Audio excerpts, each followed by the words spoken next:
जय जगन्नाथ बंधुगण good morning everyone मु पवित्र आपण मानक स्वागत जनाऊँगी आपण मानकर प्रिय न्यूज चैनल खबर ओडिशा को आसतु जानिनेबा कौन रोज आज सकाळ टॉप न्यूजेस गुड़िक कोरापुटर आसंता खरीफ फसल 42,700 मेट्रिक टन सार आवश्यक थिया बेले जुलाई सप्ताह सुधा 18,000 मेट्रिक टन सार चाषी मानक मिल सारी बाकी 24,700 मेट्रिक टन सार अगस्ट शेष सप्ताह सुधा चाषी मानक दिया नहीं सूचना कृषि अधिकारी पक्षर दि जाइछि। सेपटे चाषी मानक सार अभावी और कला बजारी नहीं अभियोग करुचंती चाषी माने बोली तथ्य रहुछि।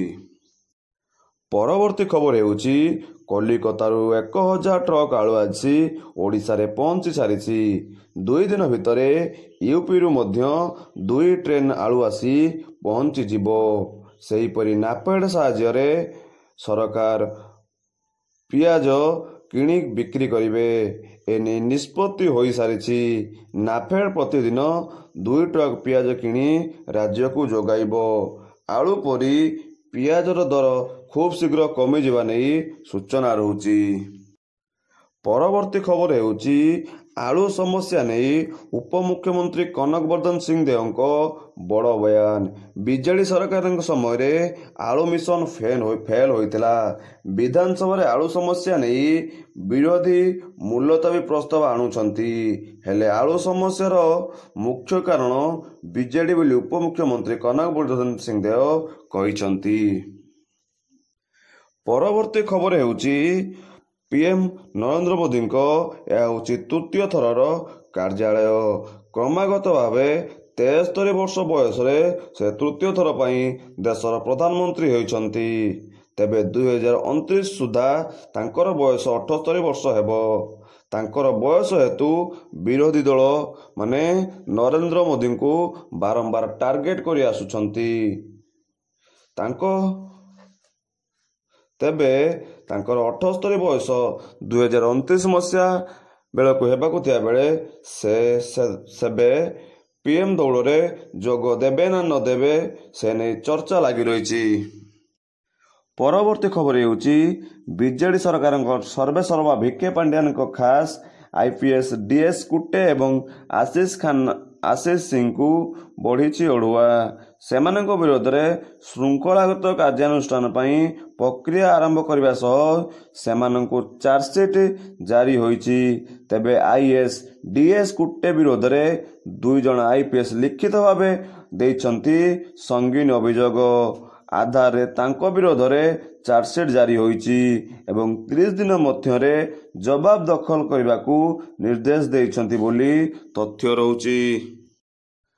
परवर्ती खबर हेउछि एआईयूटीयूसी संबंधिता ओडिशा मिलित विद्यालय पाचिका संघ पक्षरु गुरुवार दिन विधानसभा सम्मुख में पाचिका माने पक्षरु विक्षोभ प्रदर्शन करा जायछि। एही विक्षोभटी पूर्वाह्नर जयदेव भवन स्थित संघ सम्मिलन रे आलोचना परे अपराह्न रे विक्षोभ करा जायतिला। एही विक्षोभ रे पाचिका मानकर मुख्य दाबी थिला पाचिका मानकु सरकारी कर्मचारी मान्यता सर्वनिम्न मजूरी 28,000 टंका को वृद्धि अवसरकालीन वयस सीमा 65 वर्ष को वृद्धि एवं अवसरकालीन सहायता 2 लाख टंका प्रदान करिया सहित अन्यान्य दाबी नहीं विधानसभा आगे विक्षोभ प्रदर्शन करथिले पाचिका संघ बोली तथ्य रहुछि। निर्वाचन समय सुभद्रा योजना नहीं एपर्यंत बहु कल्पना जल्पना लगी रही बेले एपर्यंत जाए सरकार तरफ कौन स्पष्टिकता नथिया बेले गतकाली सुभद्रा योजना को नहीं कैबिनेटर मंजूरी मिली। एसत एने मुख्यमंत्री मोहन माझी आज विधानसभा एसओपी आनी। आसतु जानिबा सुभद्रा योजना नहीं कौन रोचे नियमावली। महिला बयस 21 वर्ष अधिक और 60 वर्ष कम आवश्यक डीबीटी माध्यम महिला अकाउंट को टंका आसिबो। राज्यर प्राय 1 कोटी महिला एथिरु लाभवान हेबे। प्रत्येक वर्ष राखी पूर्णिमा एवं नेशनल वुमेन्स डे रे 5,000 टंका लेखाए वार्षिक 10,000 टंका मिलिबो। एही हिसाब रे 5 वर्ष रे सरकार 50,000 टंका जोगाई देबे महिला मानकु। ସୁଭଦ୍ରା ଯୋଜନାରେ ଆବେଦନ କରିବା ପାଇଁ ମହିଳାମାନେ ଅଙ୍ଗନବାଡ଼ି କେନ୍ଦ୍ର, ବ୍ଲକ କାର୍ଯ୍ୟାଳୟ, ମୋ ସେବା କେନ୍ଦ୍ର, ଜନସେବା କେନ୍ଦ୍ର ଇତ୍ୟାଦିରେ ମାଗଣାରେ ଫର୍ମ ଉପଲବ୍ଧ ହେଉଛି। ସେଠାରେ ସେମାନେ ଆବେଦନ କରିପାରିବେ। ଏଥିରୁ ବାଦ ପଡ଼ିପାରନ୍ତି ସରକାରୀ ଚାକିରି କରୁଥିବା ମହିଳାମାନେ ଏବଂ ଇନକମ୍ ଟ୍ୟାକ୍ସ ଦେଉଥିବା ମହିଳାମାନେ ବୋଲି ତଥ୍ୟ ରହୁଛି।